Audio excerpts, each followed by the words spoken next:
Here in Tiruvannamalai, it's very difficult to separate spirituality from everyday life.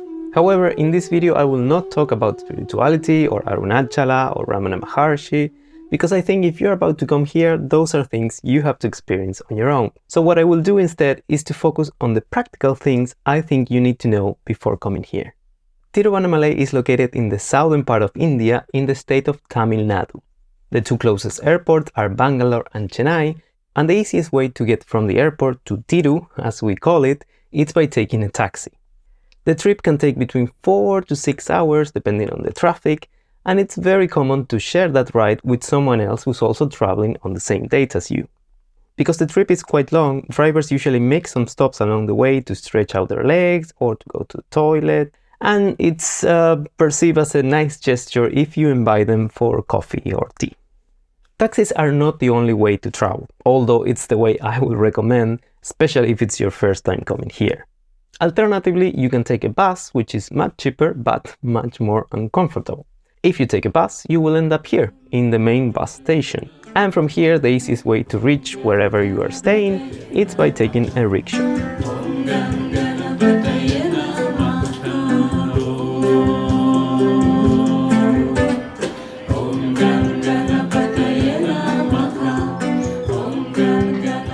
I won't mention specific places where you can stay, but I will give you an overview of town so you know in which area it might be better for you to stay.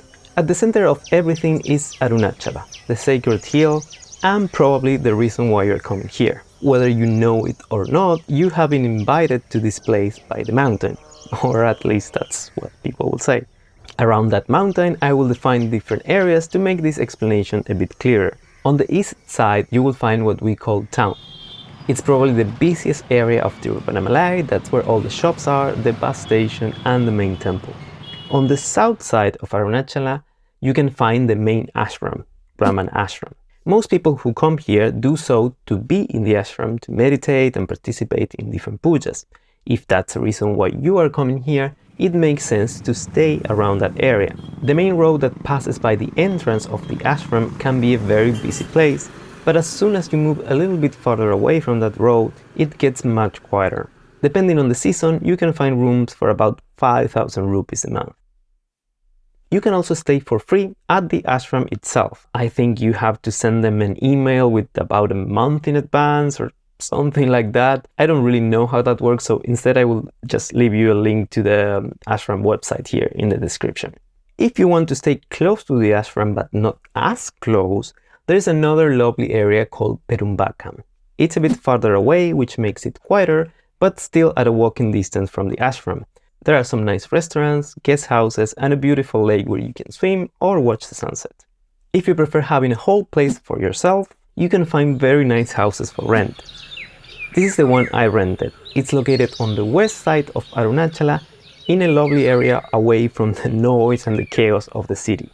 I really enjoyed the time that I spent here, because it gave me the chance to experience other aspects of this town that people usually don't see, like small villages and how is the life of the sadhus and the people who work on the fields. When you first arrive in town, the easiest way to move around is by using rickshaws. However, if you're planning on staying longer, you might want to rent a bicycle, a bike, or maybe one of these, a TVS. I pay 3,000 rupees a month for mine, and I absolutely loved it. I always wanted to ride one of these, and I truly enjoy being able to move around freely.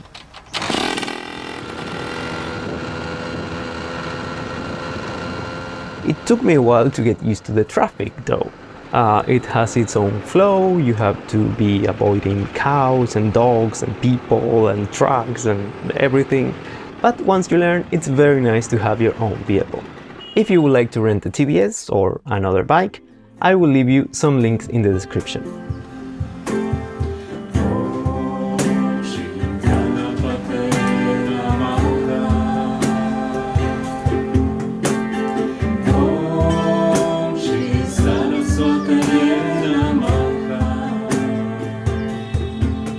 Tiruvannamalai is a temple city that attracts a lot of pilgrims from different parts of India. Every month, during full moon, a lot of them come to walk around the mountain on a path called Girivalam. That path is 40 kilometers long and it goes all around Arunachala. People walk barefoot and stop at each of the 8 lingams around the mountain. I highly recommend visiting the main temple in town.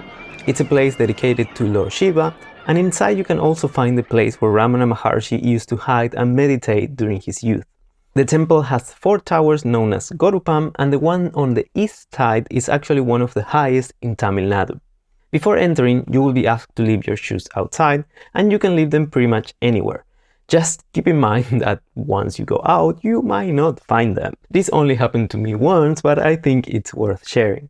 If you don't want that to happen to you, there is this little place on the right side of the east entrance where you can leave your shoes for free. You just walk in, they will give you a number, and you can retrieve your shoes by showing that number once you return. Another tip about the temple. If you're planning to visit it just as a tourist, avoid going during weekends or festivals because a lot of people go there for religious purposes and the queues to go in can be very, very long. Behind Ramana Ashram there is a path that goes up the mountain.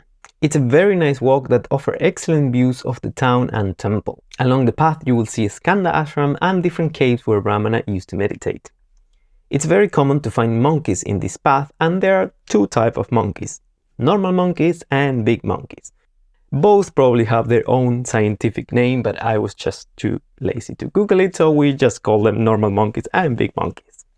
Big monkeys are quite friendly, but the normal monkeys, those can be a little bit, invasive.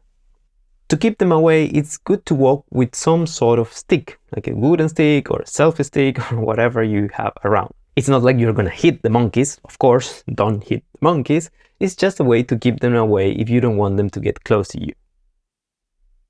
There are many more interesting things to do in this town than the ones I can mention in this video. There are plenty of temples and ashrams, and it seems like there is some sort of festival or celebration happening every other day. I cannot include everything in this video, but I have a blog where I share my personal experiences and the photos that I took while I was there.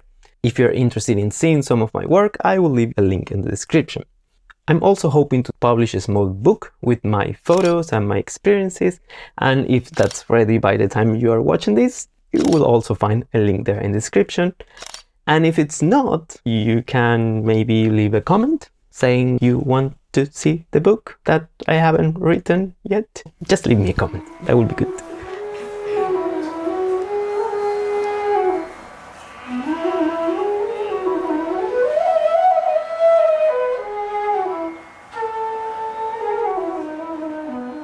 Another great thing about this town is its community. Most foreigners who come here are interested in spirituality, and although maybe not all of us follow the same teacher or the same practice, we all come together in this town. The community itself is very welcoming, and you end up being part of it without really knowing how you end up being part of it. During the high season there is always something happening, such as workshops, satsangs, kirtans, all sorts of things. And the entrance to these events is usually free. People just ask for a small donation once you walk out. If you want to meet people and become part of this community, the most social thing you can do is to buy a chai, a sort of tea with milk that you buy and drink on the street. The most famous chai shop is the one across the street from Ramana Ashram. Everyone that goes to the ashram, once they go out, sits there and has a chai. So if you want to meet people, that's the place to go. Just order a chai, sit there and start talking to people. If you're more hungry and a chai is not enough, there are plenty of options to get food.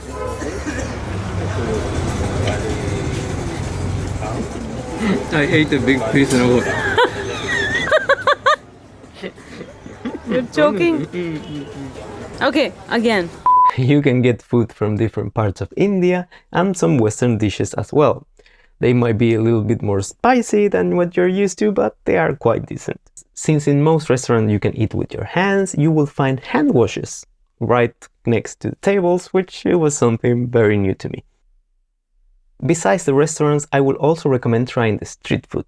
Idli, puri and vada are the things that I order the most, and they are nice snacks if you're out taking a walk. What I like most about street food is actually the experience itself. The food is served on top of green leaves, all the customers sit together, and you take the time to enjoy that moment. Once you're done, you leave your plate in a designated area, you wash your hands, and you continue walking. Alright, so that will be it for today's video. I hope it helped and it gave you the information you needed to have a great time in Tiruvannamalai. If you want to know more about this town, please check out my blog, and if you have any questions, just leave it in the comments below. That will be it for now. See you next time.